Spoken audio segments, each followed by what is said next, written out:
Welcome to the Vertical Go-to-Market Podcast, where you'll discover new opportunities to grow your business from 7 figures to 8 from the world's most successful agency and B2B SaaS executives. I'm your host, Corey Quinn. Let's jump into the show. Today, I'm joined by the President of DigitalMarketer and a leading voice for all things AI, Mark de Grasse. Welcome, Mark. Thanks for having me on the show. I'm excited. I'm excited to have you as well. I'm excited to pick your brain when it comes to AI. You're definitely one of the folks that are out there on the edge. I would say, maybe from my perspective, like you're combining sort of the marketing world and AI and figuring out ways to leverage that to help agencies and businesses and individuals thrive. So super excited about our conversation. But before we jump into AI, I wanted to just ask you a couple questions about sort of where you got started in your career, kind of your career trajectory. I think you owned a website development agency at one point. What's been your path? I've always been in content. Is kind of I look back at the last 20 years, and I find that that's just a recurring theme. Like I've always wanted to produce content, lots of video content, podcasts, articles, books, magazines, and so it kind of was how I built my initial company. So after I got out of college, I was actually at a tech startup that dealt with communication between schools and parents. After that, I got into e-commerce because I wanted to sell something online, and I had a friend who was in fitness. And so I was like, oh, hey, I'll do all the back end stuff. I'll build the website. I'll do the marketing. I'll do all the content, creation and optimization, import the product, do all that work. You just have to be in front of the camera. And so what that led to was basically making a magazine, because my friend had all these contacts in the fitness industry and they weren't doing anything for us. So I was like, hey, why don't we just ask them for content? We'll optimize it. We'll share it. They'll get traffic and exposure. We'll get the content in order to connect with the products we're selling. And so that was kind of the birth of me using content marketing and kind of organic content generation to make money online. And so I built that for a while, ended up selling that to a company called On It in Austin, one of Joe Rogan's organizations that promotes a lot. Yeah. Yes, they've been around, and they've been, I look back now and I'm like, man, the design elements were really advanced. It was way ahead of their time. And so everybody's kind of still mimicking them. But I worked there for a year as the chief fitness officer. Basically, I was like a content executive, formulated their certification program, their gym, and then used the magazine content that I had sold them in order to form their content platform. On Academy is what it was called at the time. Spent there a year. Then I wrote a book about the process of building and selling my business organically. And then I had an agency for about 6 years where I worked with 300 different brands, personally worked with. So I literally helped them put together the brand, website, logos, content platforms, funnels. And then I would shoot videos for each client showing them, hey, here's how to use all this stuff. And my goal was really to, fix the internet is what I called it, by connecting real content from the people who should be making the content, which is the business owners, and then giving them the system to run their own marketing departments. The problem was that the level was a little too low to actually make that happen. So it only worked about 5% of the time. But what I found was that I really loved working with the people who make the content. And so they just didn't like marketing. So when I had the opportunity to work with DigitalMarketer, which I was basically like a content consultant for a bit, where I actually helped them formulate their content plans for multiple brands, including DigitalMarketer. And they offered me the position as president. And I was like, oh, perfect. Now I get to teach marketing to people who are interested in marketing, which is only marketers. That's the only people interested in marketing. So that was a huge opportunity for me. That's awesome. And, I've been there for 2.5 years. It's been a great experience. And I've worked with, thousands of marketers now. So that's kind of the path. There's been some stuff in between. Sure. But I'm not going to. That's the big milestones. That's the next podcast. We'll go into some of that stuff. Exactly. But, stepping back a little bit here, a big theme here over your 20-year career, there's been sort of a through line of content. Content's been a big part of what you've done across all these different domains, it sounds like.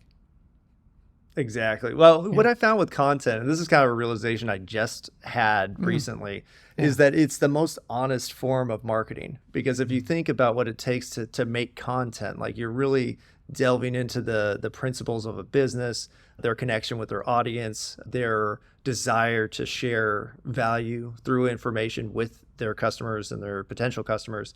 And the only way to do that is really to honestly present value through content, whether that's videos, articles, podcasts, books, other publications. So I'm, more dedicated to it than ever, because I think that people in general, the entire population is getting away from being sold and being tricked into making decisions that they don't necessarily believe in. And I'm like, hey, well, if the company's main goal is really to educate people on what they do best, show their competency of providing the service or product that they offer, the best way you can do is through content. So I'm happy. So what's interesting, or I think personally pretty interesting about this, is that content is one of the first areas where AI, at least in discussion, has really been maybe a threat, maybe an opportunity, maybe something a little bit of both, as it relates to the generation of content. And I guess, what's your perspective on AI's impact on being able to create sort of that honest form of authentic content? Oh, I think it's a huge bottleneck breaker is what I call it, because really the bottleneck is the creation of content, right? Like, hey, I'm not a writer, so I'm not going to write an article. Oh, I'm not good in front of the camera, so I'm not going to, do video. Oh, I'm not good at talking to people, so I'm not going to do podcasting. And so that's always been a huge barrier for people who probably should be the ones doing articles and making videos and doing podcasts, and they just don't, because it's too intimidating, too much work. They don't want to make the effort to create these things. So what AI does is it allows anybody of any level of proficiency to make a lot of content as fast as you want, using AI as a tool to help that content creation go a lot faster. If you're threatened by AI, oh no, AI can make all the content, it's like, well, you're not very competent at what you do then, because AI is just a tool. It doesn't have a brand voice unless you program that in. It doesn't pull the information unless you tell it to. It doesn't do anything unless you could insert your expertise into the process to make that happen. And so if AI is able to produce the content that you create, you suck at content, like get better, and then use AI to do it faster. So in other words, just putting a single prompt in there, single line prompt around, write me 10 SEO headlines for plumbers. Probably anyone who's listened to this has done their version of that. And, obviously what comes back is very, mediocre at best. Exactly. But even in that use case, like it still gives you a launching off point. So if you're say like, hey, I'm writing this article, don't know what to write, give me 10 SEO optimized titles. Like that's a great starting point. Now what you have to do is you have to use your core understanding of your company, your brand, or the brands that you're working with, and say, is this the brand voice? Like, is this title really related to everything else we do? And is it reinforcing the brand message and everything we're trying to communicate? And if it doesn't, then you need to install that. You need to make it sound like, make it sound like you're a brand. So it's just a tool. So let's say for the listening audience, a lot of listeners are going to be agency owners. Is this something where they could create content on the behalf of maybe a client, but is in the voice of their client's brand? Exactly. And that's kind of what, actually, I'm speaking at TNC next month or January. And the whole concept is the concept of brand avatar, where, we have our customer avatar, we know our target market, we should be intimately familiar with the person we're trying to sell to. What we don't usually have is a cohesive image of a company. And I think what I'm going to present is what I call a brand avatar, which is essentially the same thing as a customer avatar, except it represents the brand. And so it personifies what your brand is. And then you could say, hey, my brand's brand avatar is Bill, and Bill is like this, and he thinks like this, and he looks like this, and his before and after, because you still do that with the brand avatar, where you say, here's my brand before I was successful, and here's the brand in 3 years when we execute the mission, and here's what it looks like. And so what it helps people do is really visualize your brand and then communicate that to everyone else. And so, now that's what I'm really pushing, is like, hey, now you can make your brand voice and you can apply it to articles and ads and copy on your website and marketing brochures and customer training and customer service, and all these different things could be the same voice, which was really impossible to do before because it just took too many, pieces. But now you can just apply a prompt. Here's my brand voice. Apply it to this. Are there specific inputs that you would need to use in order to create a sort of a workable or a cohesive brand voice for AI to use consistently? Like what is that made of? It's actually, well, it's made of a lot of things because you do need your customer avatar. If you don't know who you're talking to, you really can't communicate that. Yeah. Needs really your brand vision, needs, a statement encompassing all your brand's values and mission and all that kind of stuff. And then what you're able to do when you do this kind of internal and external research, external being your competitive research, your market research, and your customer research, now you could formulate a single sentence, and it's just one sentence that says, here's what my brand voice is. It's a kind individual who really cares about X, and they communicate with them in this way. And then you just take that one sentence and you say, hey, take any piece, any asset you want from your company and say, apply this brand voice to this. And it can be written by anybody in the company. And what you'll have is a cohesive thing that everybody now sounds the same. Wow. That's amazing. I'm thinking about my time at my last agency. I had a team of copywriters, and certainly they had their own strengths. Some were long form, some were short form, but you'd have that variability. We'd have a brand voice, which lived in a document online or a printed document, which they read maybe once a year, and they did their best to be able to adhere to it, but there's no science behind that. And I think what's interesting and promising about this perspective and this idea of a brand voice that's within the AI is that you truly have that consistency that you're trying to achieve as a brand. I think that's super interesting. Well, it just standardizes it, and it takes away, the different writing levels of people and the different, ways we do things. It just says, no, this is the way we do things. Now, that's kind of the first step, because another, aspect of content that I'd like to tell people about is content structure, where you're saying, it's not just about you writing an article. It's about you writing an article in the method that represents your brand best. And so maybe it's a list. Maybe there's a lot of bullet points. Maybe there's a lot of infographics. Maybe there's, a problem. Well, what we do at Digital Marketer is we say case study. So here's the situation and here's the success. Then we say, here's what the problem was. Then here's what the solution is, step by step. And then there you go. And what you're essentially doing is training your audience how to consume information from you. That way, it's not just about the words that are presented, it's how they're presented. And then now that same structure could fit into your videos and to your podcasts and to your VR experiential marketing or whatever you want, but it'll still have that same presentation structure. And now it's a branded piece of content for a whole bunch of different reasons. What would be an example of that? So I can kind of grok that could look like? Well, Digital Marketer is the best example, because if you look at a lot of our stuff, we're always following that format. It's always a case study.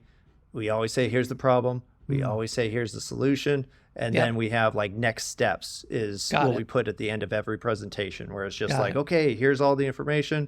Next steps, do this, this, this. And so it's actionable, it's simple, and it gives people an expectation that it's not going to be like, let me click on the article, let me scan the page and see the bullet points and see the headlines and decide if I'm actually going to read this piece, because they'll be trained on how you present information. So they'll just be like, oh, I know exactly what I'm going to get. Here's how to do your next, 100,000 person email campaign. And it's like, okay, if you just said that title, like from just the internet, it could be anything. It could be a video or podcast or an article or a case study or a white paper or a blah, blah, blah, blah, blah. But if it's from you, they're going to know exactly how it's going to be. And so now they're more likely to click on it and invest the time to consume it. Why is that important for a brand to sort of standardize the formatting of their content? It's really just that expectation. People go to McDonald's because they know that anywhere on the planet you go to a McDonald's and a Big Mac's a Big Mac. It's almost like a safety and a comfort that people have with brands and products and everything else, where it's just like, I don't have to think about this. I know what I'm going to get. I'm not going to feel like I'm wasting time or taking a risk by clicking on that link, because I know it's going to be this. And so now it takes somebody from just consuming random pieces of information everywhere to making you a resource where they know this is what they're going to get. And so now I'm not going to go onto Google or TikTok or LinkedIn or any of these other sources and try to find an answer. I know that Corey has the answer. Corey always presents these topics to agency owners. And so I'm just going to go him. I'm going to save time. I think, this is so powerful. Coming from, again, my last role as a chief marketing officer, consistency, for all the reasons you said, is so important. But in a large organization, a small organization, gain the consistency is next to impossible. It also reminds me of that test where you say, like, if we were to go to your website and take off your logo, would someone know who this, what brand this was as a result of the content? And you get there through that consistency of messaging and how you format the content. So this is really exciting for someone like me who has been striving to do this using, let's say, non-AI based methodologies. So that's really cool. It is. Well, what you have to do if you don't have this one solution is you have to have a ton of structure and a ton of SOPs, and then a manager who's going to push all of those things forever. And it's like, oh, it's all so much work. And so essentially what you're doing is you're replacing that massive function with something that's just idiot proof. Like, hey, before you post that article, put it in the ChatGPT, put in this one line saying use the brand voice. Now you're done with the article. And that's simple enough where everybody could do it. What are some best practices for agencies today, in addition to the brand voice, which is, again, really interesting? But what are some more sort of day-to-day kind of tactical things that an agency maybe who's been avoiding getting involved with ChatGPT, generative AI? What are some things that you've seen agencies adopt that's been really helpful for them? Just in general, in terms of like operations, or I would making their lives say, easier? operationally, internally facing. Like, have you seen anything like work really well? You see agencies, migrating to? It's kind of hard because you have solutions. Like, I always go back to ChatGPT because it's so universal and it's generally stable. And so just actually adding on, instead of just doing an SOP, you could just add a prompt to the SOP where you say, like, okay, here's the system, here's what you're supposed to do. Step 1, do this. Step 2, blah, blah, blah, blah, blah. Now, instead of, kind of requiring the employee to understand what they're doing, you could just, and hope that they take that extra step of, hey, do your research and do all these different things. You don't have to. You could say, hey, here's the prompt. Here's the steps. So still train people on the SOP. But now what you could do is just say, then go to ChatGPT, enter this prompt, copy and paste the answer. Enter this prompt, copy and paste the answer. And so instead of, having the employee to know how to write and to know how to structure information properly and to know how to do all these things, if you just make a good prompt, now your SOPs turn from like, a handbook that literally no one references to, no, it's like it's the output, copy and paste, done. And so I'd say for agencies, it just standardizes all of the things that everybody should be doing anyway. And now you have some consistency. So it's really, it's kind of the same thing I was talking about with the brand voice, but now you can apply it to every process and get a much more consistent outcome with less training. That's awesome. Hey, it's Corey. Almost every day, I talk with agency owners who are frustrated with getting their outbound program off the ground. The truth is, too many agencies are too dependent on inbounds and referrals to grow their business. We all know that it's getting harder and harder to generate inbounds and that it's just not a sustainable way to grow your business. I'd like to give you the 6 secrets for driving consistent ROI from your outbound that I learned as Scorpion's Chief Marketing Officer, where we doubled the business from 20 million to 40 million just by adding outbound to an existing inbound only program. It's a free 6-day email course that will transform your outbound from broken to consistently driving new sales opportunities. You could sign up and get the first secret right now by going to getoutboundroi.com.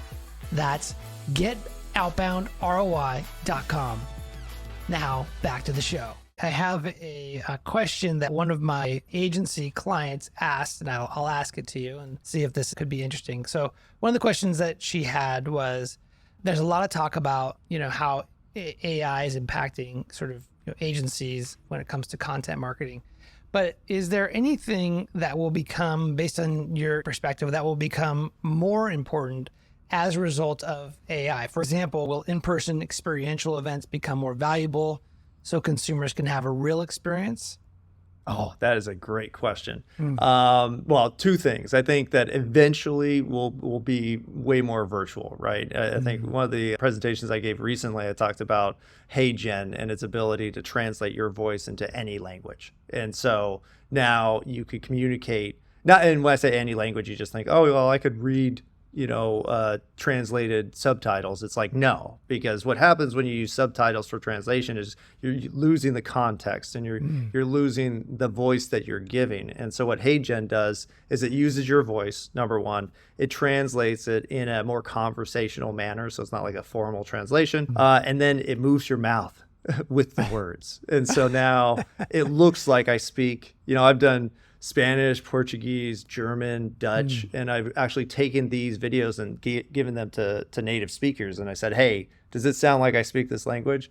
And 99% of the time, they're like, yes, it does. And so that means that now I could communicate to anybody on the planet using the system. Now, when you combine that with the new kind of VR meeting tech that Meta is coming up with, I don't know if you saw the podcast where... Oh, I'll send you a link to that. But there's this podcast that Mark Zuckerberg did with a podcaster, and they were both wearing the Meta headsets. And what they showed was how they appear to each other. And so the new tech, what's happening is they're creating an avatar of you with your facial expressions and your nuances. And then that's what they're showing the person you're talking to. And so essentially it looks like you're sitting in the same room and you're not wearing a headset. It's, a 3D representation with spatial audio. And so it just feels like we would be sitting in the same room. Now, with that kind of tech combined with the translation technology means that you'll be able to communicate with anyone sitting in the same room, no matter what language you speak. Now, that's going to take a lot of processing power and hardware and all these different things that are going to take a while to develop. So in the meantime, in-person is going to become really, really important, because what I could do now is I could take a video of, say, you, and I could feed it into HeyGen's instant avatar, and I could have you say whatever I want. And so what does that mean? It means that you can't really trust any video you see anymore eventually, because once people get wise to this technology, they'll start getting very suspicious. So what's going to happen, I think, is in the short term, say 12 to 24 months, in person is going to become increasingly important, where you have to be at the events and you have to be connecting in person and you have to be doing all these things, because it's going to be really easy to fake everything online. And so short term, very important in person, long term, less necessary than it has been. Yeah. But it sounds like there's going to be a tipping point, potentially a tipping point at some point, where doing these virtual kind of meetings will kind of become more of a natural kind of way that people engage, which is, it's going to be interesting. Great, for sure. Yeah, exactly. One more question I have here. I'd love to know his take on how we can leverage AI to create value for clients that we can replicate, repeat, or customize for clients in a given vertical, in the essence that it becomes our own unique offering, not necessarily, proprietary, but in other words, how do you take this standardization, this brand voice, and then verticalize it, like taking a vertical approach? Is that possible? And have you seen companies do that? Yes. And so what I talk about with generative AI specifically is formulation. And so what we're going to do is, instead of being like the content creator, and this isn't right now, but we're going to be the formula makers. And so instead of saying, hey, we're going to go in, we're going to do this campaign for you, blah, blah, blah, blah, blah. It's like, no, we're going to come up with a custom formula that you could then implement using AI, and it's going to do all the things that you want forever. And we could continue to, evolve this system for you in order to continue to implement, or we could execute it forever for you with, constant consistency. And once it's set up, then you get to do the real side of marketing, which is testing, where you're saying, hey, here was the formula. Here's what it led to. Let's tweak the formula and we're going to try it again. And so instead of just being like, hey, let's A/B test the ad campaign, and let's A/B test the email campaign, and let's A/B test blah, blah, blah. You say, no, here's the formula. Let's implement the formula.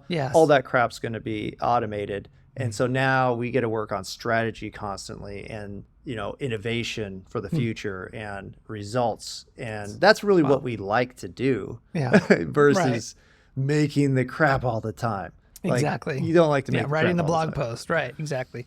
So I imagine that is like, I know in AI today, in fact, on your website, you have a couple of really handy ChatGPT prompts that are like copy and paste or click and you're there type of thing. But when I was playing with it, what I saw was that you're able to create a content strategy with a click of a button type of thing. The prompt is really important, and I saw that it was a really sort of intense prompt. But the idea is the idea then that because it's easy to create this output, what you need to focus in on is on the actual prompt, the input. That's the formula. Yeah, that's right? the formula. Yeah. The formula is the prompt, or Yeah. it manifests as the prompt. Right. But yeah, and it could be anything you want it. And honestly, it has to be custom to the brand. Otherwise, it's going to turn into something that's not the brand. And that's kind of why I give away everything. I'm just like, yeah, here's all the prompts, because the value of the prompt or implementing the prompt is the fact that I understand how that was made. And Yes. I have the experience to justify it. I have, all the tests that I've run to make it work. I understand intuitively the step-by-step process of doing it. So I'm like, yeah, have the prompt. You could make, the digital marketer, we do the customer value journey, 8-stage process for taking somebody who doesn't know anything about your brand to eventually becoming a marketing channel or advocate of the brand itself and buying everything in between. I don't have to give you we have a 20-hour certification on this. I could just say, hey, here's the prompt, plug it in, you'll have a step-by-step customer value journey. However, you don't know how it works. You don't know why it works. You just have the product. And so it's akin to like having a cell phone. Yeah, I could use a cell phone and cell phone works and that's fine. I don't know how it's made. I couldn't make one myself, right? And so Apple still has all the value. And that's why it's, AI is not a threat to marketers or real marketers, because we know how to do all the stuff, and that's what makes the prompts valuable and implementable. Yeah, it's in some respects, it makes me think about AI prompt engineering, if you will, is a specialized skill, just like SEO is a specialized skill that most companies don't have the capability or the ability to build that in-house. So they're going to rely on specialists, i.e. agencies, to be able to do that specialized work on behalf of the company. Exactly. Now, right? and those things will get increasingly automated, but there's so many new things that we can do that we're just starting to open our minds to, because what's happened over the last 10 to 15 years is everything's kind of stagnated. And so instead of us developing new ways to deliver information and value, we were just doing the same crap we did 10 years ago. We're writing articles and we're shooting long form and short form video, and we're making podcasts. Like nothing has changed. Right. But now open up your mind. Like imagine a website in a few years is not www. whatever. It's like, no, put on your headset, walk into my store, have my AI generated avatar answer any question you have about any product that we have. Pick up the products, like see how big they are in your hand. Like there's so many more interesting experiential ways that we could be marketing that we just haven't been able to do until now. So now that's going to start happening, and now we get to have fun again, which is great for everybody. Which is great. Love that. You talk a lot about personal branding, leveraging AI for your personal brand. I think you actually wrote a guide on personal branding using AI. What are some of the key takeaways from that? You know what's funny AI is that wrote that AI wrote that. That was my friend Jeff Hunter. He and he has a bunch of AI courses, so definitely check him out. But he was in my office one day and he's like, hey, I've been writing books. And I'm like, how did you write a book? He's like, let's just write a book. And so we sat down together for 45 minutes and wrote this book. And I was like, that was easy, Now, that said, it doesn't mean that it's a good book, or you shouldn't still review all the content, make sure it's good to go. But it does give you value, and really the core message in there is just content generation. You gotta. I'm all about proving your competency. So it's not tricking people into thinking something, and it's not presenting information in a way that there's the hook and they bought it because of the hook. It's like, no, I'm going to prove to you how competent I am by showing you exactly how competent I am. And so I think that's another level that's just going to be a common expectation. Because before, in order to gain relevancy, sometimes you just had to look really cool, right? Oh, I have a cool website, cool photography, cool copy, whatever it is. It all looks cool. And so now you trust me because I've obviously spent the money and time to create something that looks cool. I don't think that's going to cut it anymore. I think you're going to have to prove it. And you're going to have to prove it by showing everybody. And if you can't show everybody, then nobody's going to believe you anymore. So, consistently over a long period of time too, right? That's a big piece Exactly. of it. Yeah. I think that's awesome. Well, just a couple of last questions here for you, Mark. What would you say to an agency who is maybe dabbling in ChatGPT and hasn't really committed to deploying these resources? What would you say is a word of advice, especially for those agencies who are looking to grow rapidly in the next couple of years? Get on the ball. Like start using it all the time. Like literally you should be never doing something more than 10 times, let's say. Like if you did the same thing 10 times, then there's no reason why that thing can't be automated and either outsourced or not have you do it. So I'd say number one, start using AI as much as possible. Step two is start thinking in terms of formulation. So instead of like, hey, I got to do this task, you should be thinking about how is this task done? How should I structure it so it could be repeatable? You know, start thinking deeper into not just creation of whatever you're making, but formulation of how the thing was done in the first place. Because what's happening is people are able to do this now and then create apps around it. And so instead, and this goes back to like the proving what you're capable of, because like right now I'm making a magazine, and what I realized now as I was writing the articles, I was like, you know what? There's no reason I can't turn this article into a prompt that then people can apply today. You could just copy and paste it and you could get the exact result that I wrote an article about getting. And so I think if you're not thinking in terms of being able to provide instant value, instant idiot-proof value, you know, it's not, hey, I have to train you how to do all these things. It's like, no, just copy and paste this in and you could go right now. Then you're going to miss the boat, because that's the expectation of the audience is going to shift from, hey, I'm willing to put in the time and effort to understanding your product, service, or brand in order to get the value out of it. That's going to go away. It's going to be, hey, you either give me value right now or I'm leaving. And honestly, why shouldn't it be like that? We love instant, so do that. And I think that we live in a world where the startup costs are zero for young entrepreneurial people to come in and get pretty savvy on these tools quickly, that could outmaneuver maybe an established, slower moving agency who doesn't think in these terms just yet. So I think that's a definitely provocative perspective. You mentioned that you are creating a magazine. Can you talk more about that?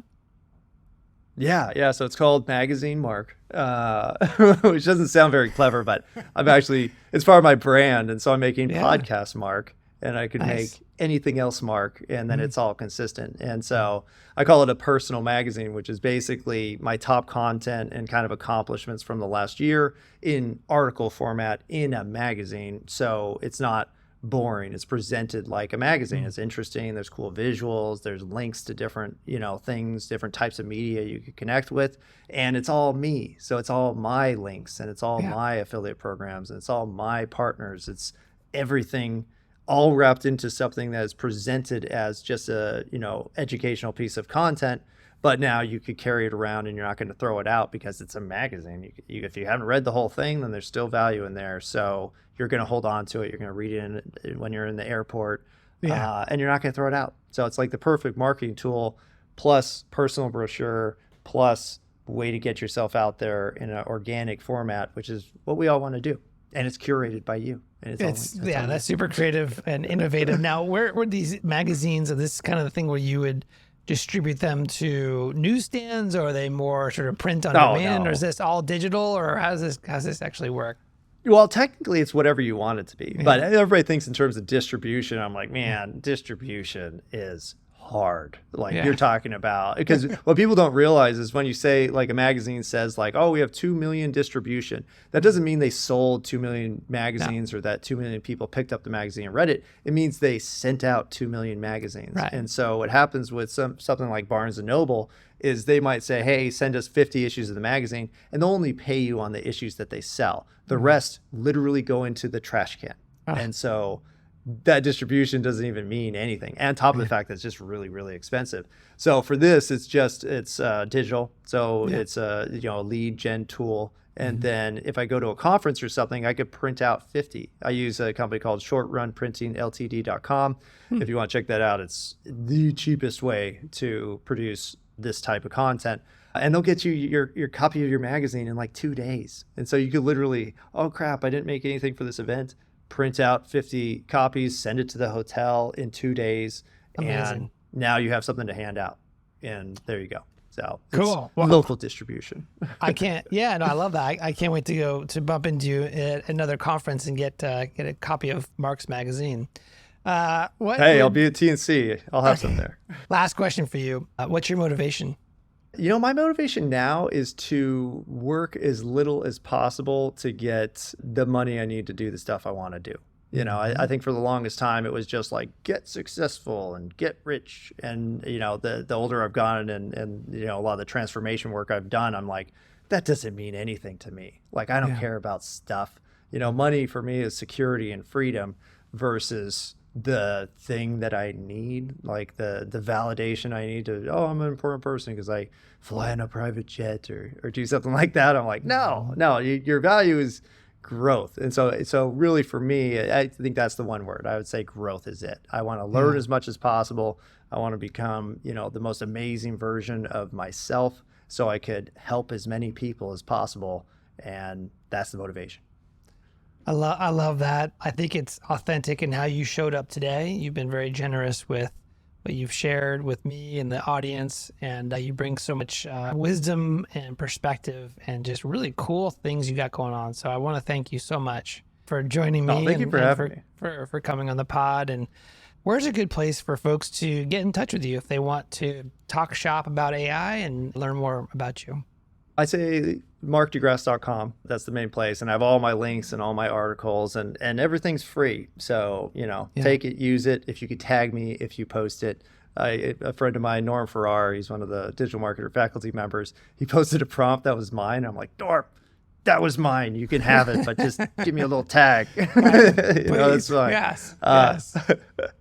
So that, or I'm pretty active on LinkedIn. And so I'll post. Like this morning, I posted some random thing. I'm like, hey, ChatGPT's working again. Like, check out this thing I made. And so I'll do kind of sporadic updates on whatever I'm working on at the moment. Beautiful. And I recommend definitely checking out your website because on there are under, I think, AI, there's a bunch of prompts, free prompts that are I would consider them to be sophisticated. I'm not the most sophisticated guy when it comes to AI yet. But these are very well thought out AI prompts that agencies specifically, but any business owner can apply immediately to their business. So definitely go check out his website. And then we'll also include links to all of the websites and resources you mentioned in the show notes. So thank you, Mark. Appreciate you coming on. Thank you, Corey. This is a lot of fun. All right, folks, that's it for today. I'm Corey Quinn, and I hope you join me again next time for the Vertical Go-to-Market podcast. If you receive value from this show, I would love a 5-star rating and review on Apple Podcasts. Thanks, and we'll see you soon.